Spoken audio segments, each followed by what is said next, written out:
Deputy CM Pawan Kalyan చేపట్టిన 11 రోజుల ప్రాయశ్చిత్త దీక్షకు మద్దతు పెరుగుతోంది. నూజివీడు వెంకటేశ్వర స్వామి ఆలయంలో నియోజకవర్గ జనసేన సమన్వయకర్త బర్మా ఫణిబాబు ఆధ్వర్యంలో జన సైనికులు ప్రత్యేక పూజలు నిర్వహించారు. పవన్ కళ్యాణ్ దీక్ష నిర్విఘ్నంగా కొనసాగాలని బర్మా ఫణిబాబు ఆకాంక్షించారు. జనసేన అధినేత పవన్ దీక్షకు మద్దతుగా తాను నియోజకవర్గంలోని అన్ని దేవాలయాల్లో పూజలు నిర్వహిస్తున్నట్లు తెలిపారు. ప్రపంచ వ్యాప్తంగా ప్రత్యేక గుర్తింపు పొందిన శ్రీవారి లడ్డూ ప్రసాదం తయారీలో జంతువుల నూనెలు కొవ్వు వాడి హిందువుల మనోభావాలు జగన్ రెడ్డి ప్రభుత్వం దెబ్బతీసిందని ఫణిబాబు విమర్శించారు. టీటీడీలో ఇలాంటి సంఘటనలు పునరావృతం కాకుండా దర్యాప్తు జరిపించాలని సీఎం చంద్రబాబును కోరారు.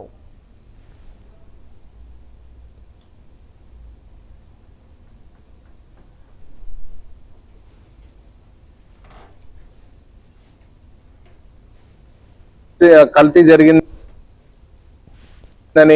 రకరకాల మరి ఈ రిపోర్ట్స్ లో వచ్చినాయని తేలింది.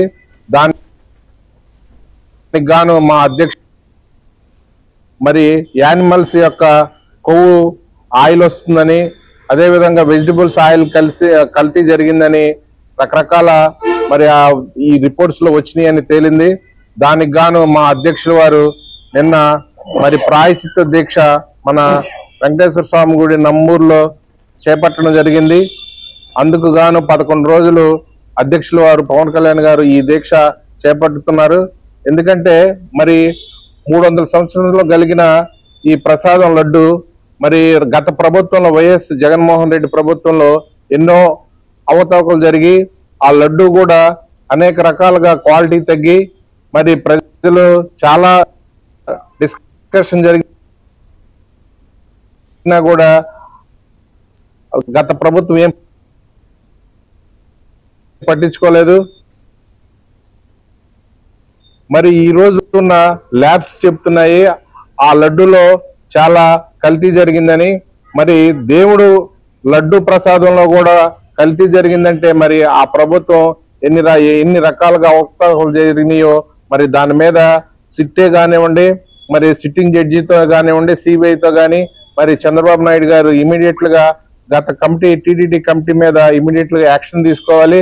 అదేవిధంగా మరి హిందువుల మనోభావాలు దెబ్బతినకోకుండా మరి ఇటువంటి మరి ఫ్యూచర్ లో ఎప్పుడు రాకోకుండా ఒక తిరుపతి దేవస్థానంలో మనమే ఒక సొంతంగా ఒక ల్యాబ్ మరి ఓపెన్ చేసుకొని అదొక ప్రత్యేకంగా దాని మీద ఒక కమిటీ వేసి అది ఏ ప్రభుత్వానికి మరి దాని మీద రైట్స్ రాకోకుండా ఆ కమిటీలోనే ఒక స్వచ్ఛందంగా ఆ ప్రసాద లడ్డూని మరి యానిమల్స్ యొక్క కొవ్వు ఆయిల్ వస్తుందని, అదేవిధంగా వెజిటబుల్స్ ఆయిల్ కల్తీ జరిగిందని రకరకాల